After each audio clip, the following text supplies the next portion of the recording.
Ele tentou a coisa certa, mas pela forma errada. Quando olhamos Pilatos, capítulo 27 de Mateus, versículo 16 até o 21, ali nós encontramos Pilatos. Ele tentou fazer a coisa certa, que era soltar Jesus, mas pela forma errada, que era pela escolha da multidão. Pilatos propôs anistiar um prisioneiro criminoso, esperando ali que a multidão escolhesse Jesus. Mas o povo preferiu a Barabás. Pilatos coloca ali Jesus, que era inocente, e Barabás, que era um criminoso, e pensou: vou jogar para a multidão, e a multidão com certeza vai escolher Jesus, porque não querem Barabás solto. Mas a multidão escolheu Barabás. O povo preferiu Barabás, um terrorista assassino. A Bíblia fala, através do Evangelho de Marcos, que Barabás era descrito como um homicida, um tumultuador. Marcos capítulo 15, versículo 7. Olha o que diz Marcos. Marcos capítulo 15, versículo 7. Vamos lá. Diz bem assim a palavra do Senhor.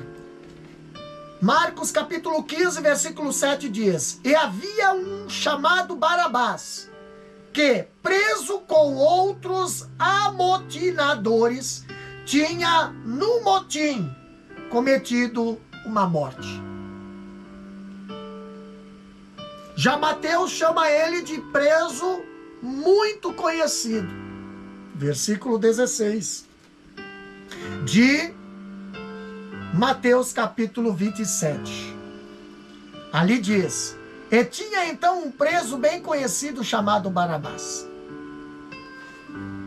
Então, quando olhamos para Mateus, Marcos, já João, capítulo 18, versículo 40, descreve ele como um ladrão e salteador.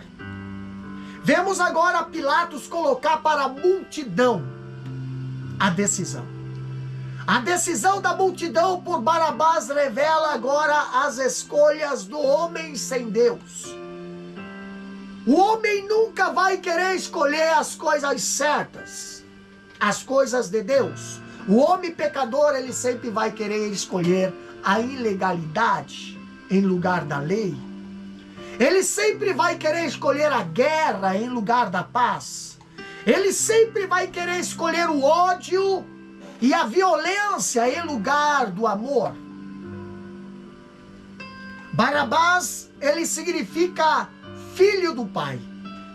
Então, assim, de um lado havia Barabás, filho do pai, e de outro lado havia Jesus, filho do pai. A diferença é que um era filho do pai da terra e outro era filho de Deus. Quando olhamos para o capítulo 27, versículo 24 de Mateus, aqui Pilatos ele tenta protestar a sua inocência. A Bíblia fala, então Pilatos, vendo que nada aproveitava, antes o tumulto crescia, tomando água, lavou as mãos diante da multidão, dizendo: Estou inocente do sangue desse justo. Considerai isto. Pilatos, ele tenta protestar a sua inocência. A sua inocência. Não a inocência de Cristo, mas a sua inocência. Pilatos ali agora diante do povo, vendo que o povo tinha escolhido Barabás. Agora Pilatos, ele lava suas mãos dizendo: Não fui eu que escolhi. Sou inocente do sangue desse justo. Entendeu? Pilatos, ele não conseguiu livrar-se de sua consciência. No tempo do imperador Caio, ele caiu em tão grande desgraça que praticou suicídio no ano 37 até o 41. A consciência de Pilatos. Pilatos não conseguiu lutar contra sua própria consciência. Pilatos, ele se fez inocente diante de um inocente, mas ele era culpado diante de um inocente. Pilatos, a Bíblia diz no capítulo 27, versículo 22 até o 26, que Pilatos, ele cedeu. Pilatos entregou Jesus para ser crucificado. Embora Pilatos tenha reconhecido a inocência de Jesus, ele sucumbiu à pressão e entregou Jesus para ser crucificado. A pressão do povo fez Pilatos ceder para o lado errado. A pressão do povo fez Pilatos ceder para entregar Jesus. A exigência aqui da crucificação, ela tinha origem no desejo dos líderes religiosos de demonstrar que a vida e a mensagem de Jesus estava sob a maldição de Deus. Eles disseram a Pilatos, capítulo 27, versículo 25, e respondendo todo o povo diz: o seu sangue caia sobre nós e sobre nossos filhos. Eles falaram isso para Pilatos. Não importa o que vai acontecer, não importa quais são as consequências dessa atitude, crucifica ele. Se tiver alguma maldição e alguma coisa errada que estamos fazendo, que caia sobre nós o seu sangue, sobre os nossos filhos. Meus queridos irmãos, a impressão que se tem é que eles falaram isso de forma petulante e displicente.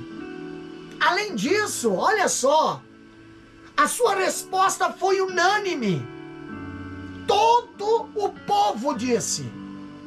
Todo o povo disse. Versículo 25 do capítulo 27 de Mateus.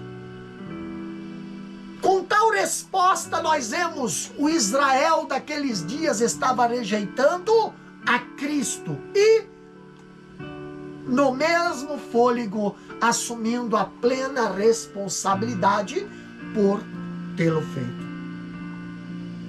Essa impreensão ou imprecação terrível deve ter sido lembrada por muitos lá na frente, quando os soldados de Tito, lá no ano 70, não pouparam nem idade e nem sexo. E a capital judaica se tornou um verdadeiro campo de sangue. O escritor, ele diz que jamais foi dita uma maldição mais horrenda. E jamais uma maldição se cumpriu de maneira tão terrível. Se aqueles que o proferiram naquela manhã, na fortaleza Antônia, pudesse ver 40 anos à frente, o seu sangue teria congelado nas veias. Mesmo antes do cerco de Jerusalém, a história diz, o sangue jorrava torrencialmente no país.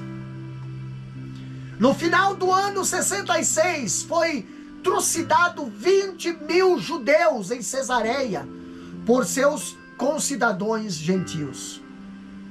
Em Citópolis, os sírios, a história diz, os sírios enfurecidos, eles massacraram 13.000 judeus. E algo semelhante mais para frente aconteceu em outras cidades e aldeias. Quando olhamos em Alexandria, onde os judeus administravam para si 2 bairros, através de uma etnarca, ali foram chacinados 50.000 deles, parcialmente pelos gregos, parcialmente por soldados romanos e parcialmente suas casas reduzidas a cinza.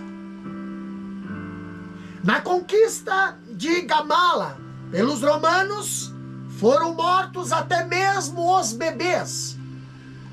Mais cruel foi o massacre em Jerusalém. Diariamente moria 500 ou mais na cruz, até que não houvesse mais madeira para confeccionar cruzes.